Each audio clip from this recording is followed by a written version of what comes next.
Hello lovelies, time for another story. This time we are celebrating a marriage, or depending on how you look at it, quite a few. Today we'll be talking about Hieros Gamos, the sacred wedding.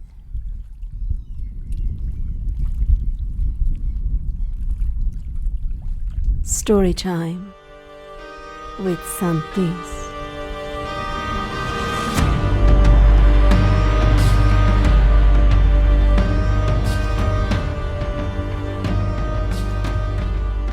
Once again, I will draw my inspiration from the rock art world, where scenes depicting the union of an intertwined pair often gets interpreted as the sacred marriage of two divinities.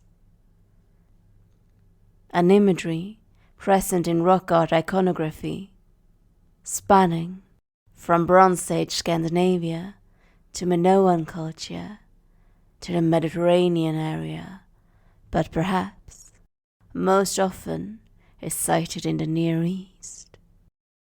A holy or sacred marriage does in this case not simply refer to the sanctity of any marriage, but that of a god and goddess to ensure fertility and prosperity of the community. A tradition that is often linked to farming communities, depending on a good harvest. The Hieros Gamos is an act depicted in various art forms, from petroglyphs and ornate vases to paintings and sculptures.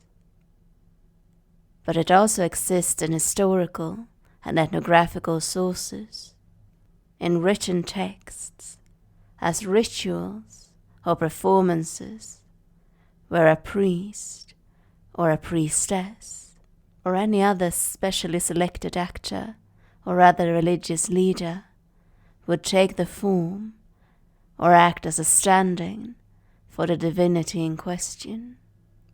Depending on culture and context, the ritual can be sexual in nature or purely symbolic. But there are similarities and a common theme. Much like I have in the past, I have taken my inspiration from two Swedish panels located at Vitlycke and Jörlov in Bohuslän. Primarily, I drew my inspiration from the bridal couple of Vitlycke, a petroglyph that might be one of Sweden's most famous rock carvings. People travel from far and wide to see it. The famous couple have reached such celebrity that the museum shop at Vitlycke Museum even sells engraved champagne glasses featuring the renowned carving.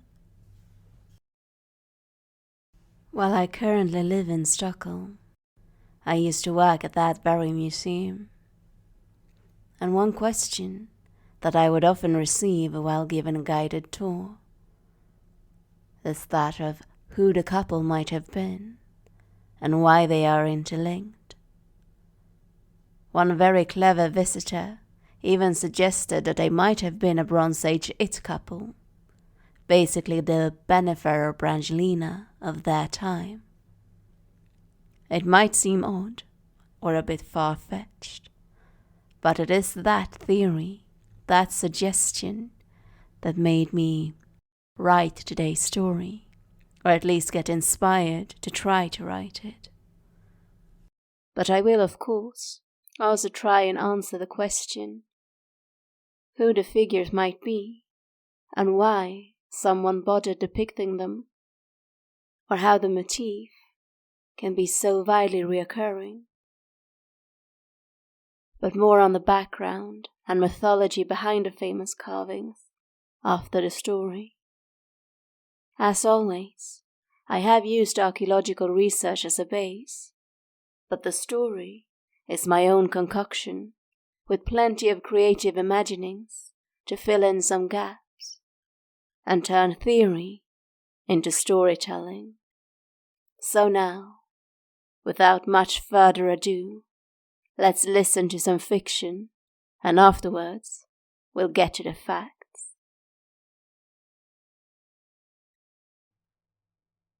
A Sacred Wedding. Gunnlaug, the wife of the chieftain, wiped her brow free from sweat. It was a warm day, that special kind of warm day that could only be followed by rain and storm. Just what the village desperately needed, for spring had started early and the sun had been relentless. The grass had just turned green before it started to fade and dry into a pale yellow. A good rainfall would make the fields and forest erupt in growth, saving the village. The threat of drought had been wearing on her brow, made her shoulders stiff and rigid from concern. But after today, all would be well. Still, there was much at stake. All preparations were set in motion, and had been for a long time. This was an important day, this year more so than other years. The Hieros Gamos, a remnant from when the gods and goddesses walked the earth with men, when human and divinity lived among one another. A marriage and union that brought forward the season of life, growth and bounty. Today, a sacred ritual and the source of a great feast. People would travel far and wide to participate in the ceremony and the celebration that came afterwards. The couple had been chosen carefully. Gunnlaug's own son and his betrothed would act as vessels for the horned god and the earth mother. Their union would not only keep the tradition, a tradition vital for the fertility of the village, but from a more practical viewpoint, for her own kin and future line.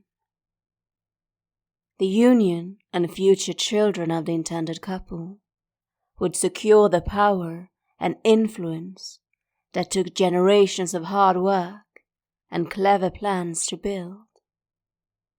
Just imagine a child conceived during the ritual, what a mighty being that child would become, what a symbol for the people, a child of her line, but also a child of the god and goddess. Gunnlaug was pleased. Her plan a masterpiece. Usually, the priests and the priestesses would take on the roles.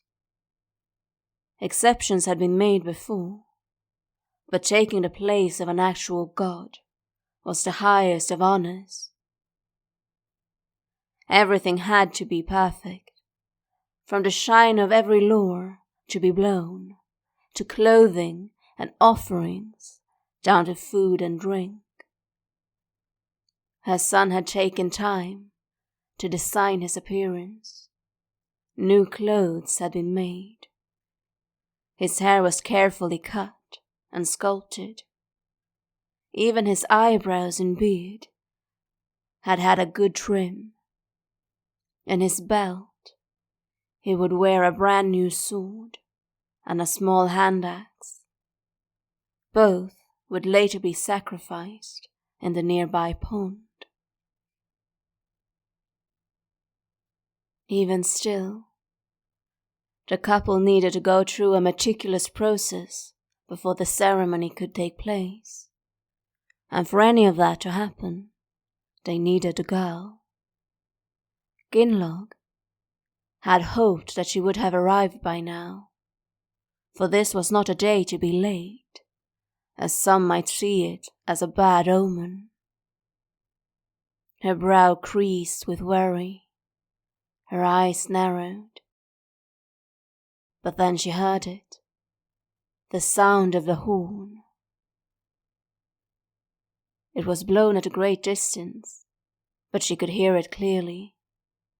The sound signaled that the two parties, her son and her daughter-in-law, had met and were now heading towards the village. A sigh of relief left her lips,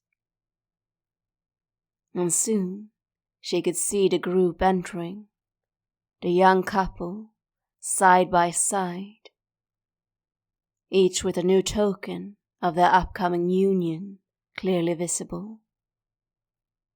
Hers was a thick and heavy torque, made with twisted bands of gold and bronze, hanging around her neck. His, a new dagger that could be seen gleaming where it was fastened at his belt. Finally, with a clap of her hands, Gunnlaug signaled that the ritual could begin. People scurried, and barely had the party returned before busy hands ambushed the young couple. They needed to be purified and made up into the image of a god and goddess. And what an image they made! Her hair was braided and decorated with glowing pins. Her corded skirt playing a swaying, clanging beat as she moved. Her shirt was sewn with stitches so fine that the fabric seemed to be held together by pure magic. At her waist was a spiral disc. He, in contrast, was the very image of strength and virility. His new tunic fit him well, with thick bracelets on his wrists and a fresh-shaven face. Of course, the sword and axe hung right where they should, but most striking was the bronze helmet with its horns on top of his head, making him stand tall, stoic, and proud. The couple walked out and took their places in the procession, and together they marched towards the sacred site, and the wedding could commence. As she walked, Gunnlaug smiled. Goosebumps formed on her arm as the music started. Now they were ready.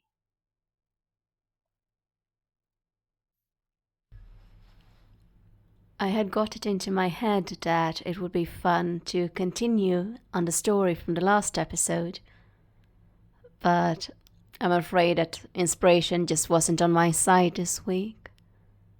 But this does give us ample time for facts and theories. Let's start by examining the petroglyphs that I mentioned at the start of the episode.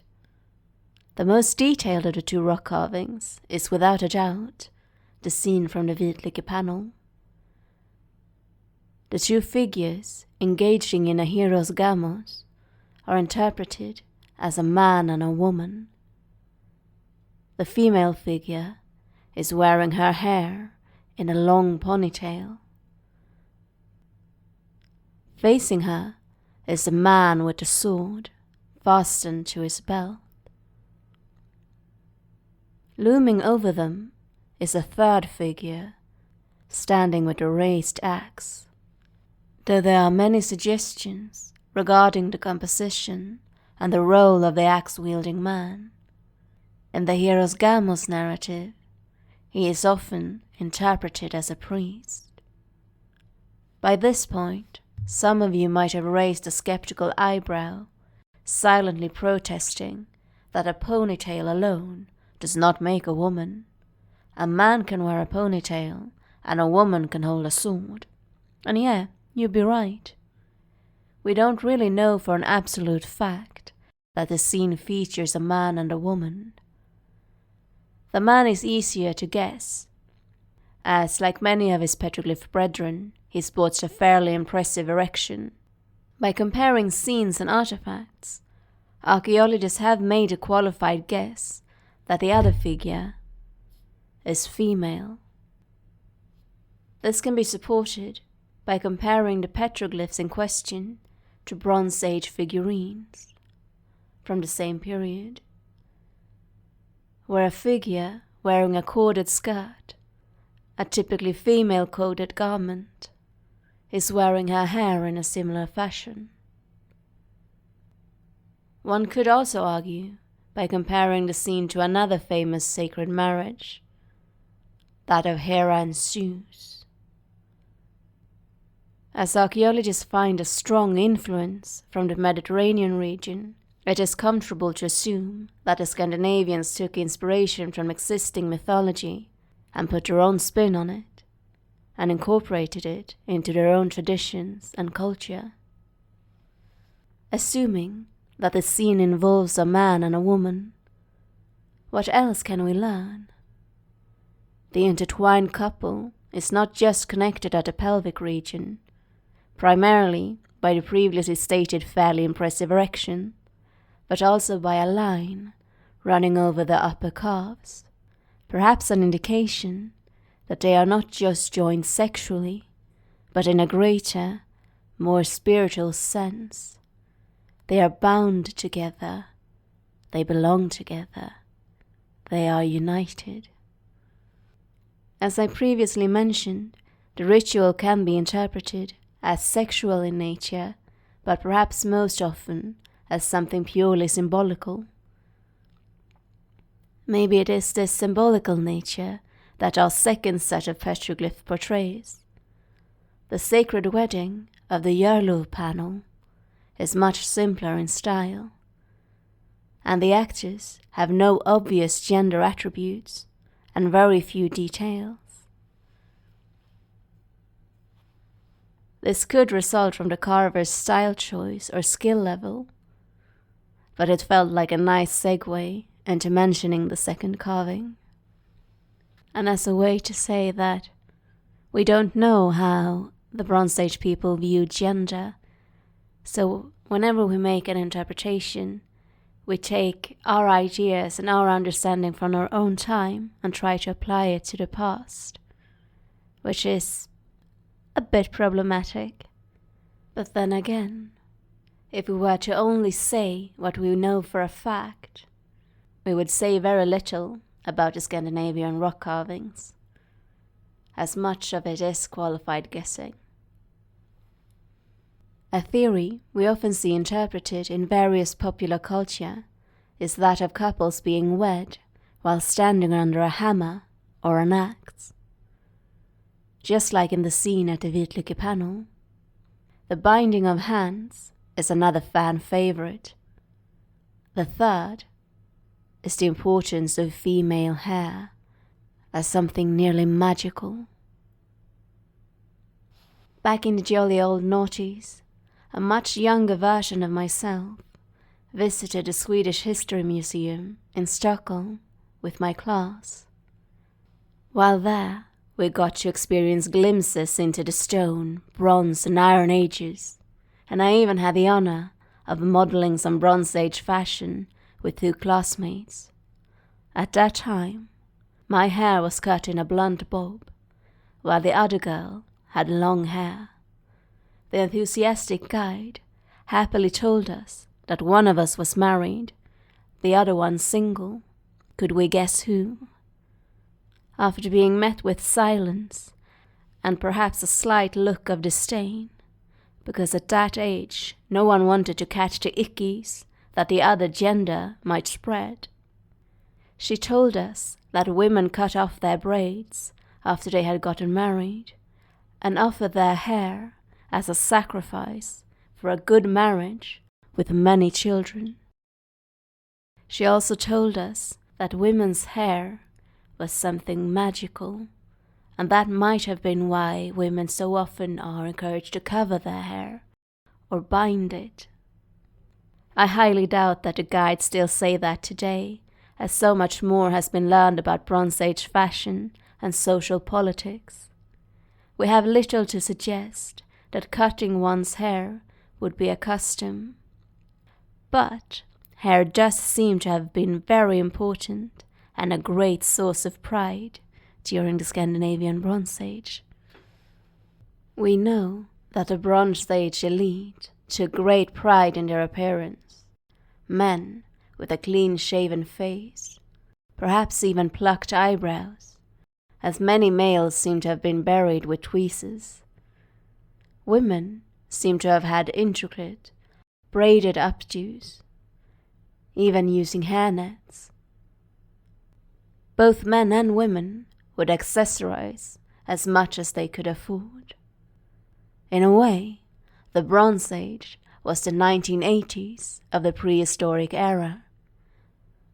Men wore mullets, women had big hair, and overall, there seems to have been a general more is more kind of vibe going around. So what else in my story could be true or untrue?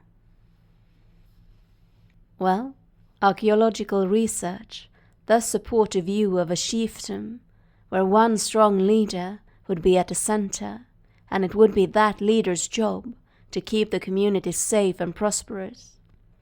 Research also supports the existence of priests and priestesses, or shamans. For example, there are finds of leather pouches, referred to in Swedish as trollpåsar, which translates into bags of magic. The bags contain tiny trinkets and bones, interpreted as amulets. The existence of rock art depicting a human figure sporting wings or beaks might be another indicator. And let's not forget the possible sun priestesses of the Asperberget panel, also in Tanum, Bohuslän. On the right side of the Asperberget panel, women very similar in style to the Vitlike bride stand with their arms raised, tending to a figure very much shaped like the sun. In the previous episode, I made my bronze casters and other artisans extra close to the divine. This is a view that is quite dated, while many older generations of archaeologists would have nodded enthusiastically. Today's scholars would be far less impressed. This after several finds indicating that the European people practiced some more or less successful DIY even during the Bronze Age. The perception of the makers and creators became much more nuanced and less magical after these discoverings. But if we pull on the thread that suggests that rites and rituals, mythology and cosmology were controlled and upheld by the elite, the magical artisan, a member of the elite, does make for a compelling narrative, at least for me. And as I've stated before, this is story time. I feel like this is starting to get long, but I'm going to end this episode with one final act of myth-busting. So listen up, this is important. Vikings never wore horned helmets during battle, nor at all.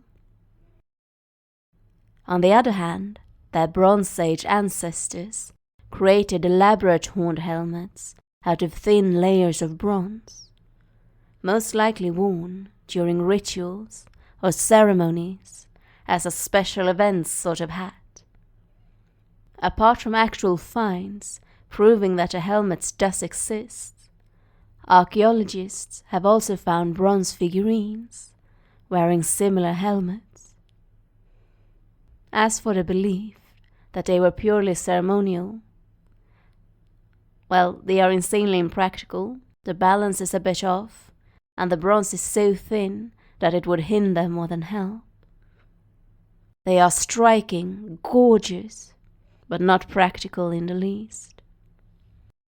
So what have we learned today? Well, Hieros Gamos is a thing. The Bronze Age was the 1980s, so the prehistoric era. Big flashy jewelry, mullets, and big updos. We don't actually know if women sacrificed their hair, or what a Bronze Age wedding might have looked like, but we have many theories and interpretations. But most of all, Vikings never wore horned helmets, but Bronze Age people did, proving once and for all that the Bronze Age people were trendsetters. Until next time, take care and stay safe.